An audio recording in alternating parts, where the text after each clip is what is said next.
My family summer escapade at Baler Aurora ngayon pong beat the tag-init ngayong summer.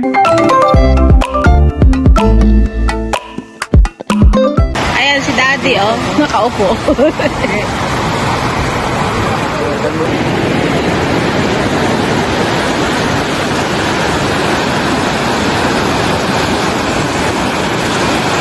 Friendly people, for today's video, ito nga pala yung summer escapade ng akin pong family at ako naman ay hindi nakasama dito.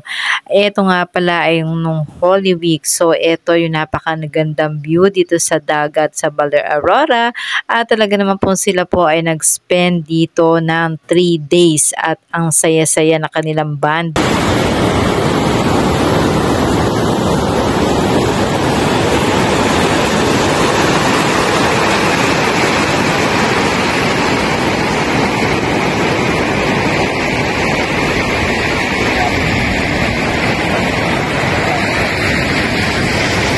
OMG, at talaga naman po nakakamiss ang magtampisaw dito sa dagat, lalo na po ngayon ramdam na muna talaga ang very much hot ang weather.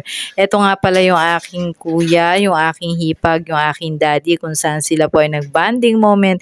Dito yan sa may Baler Aurora at talaga naman po sila ay nag-enjoy very much. Thank you for watching!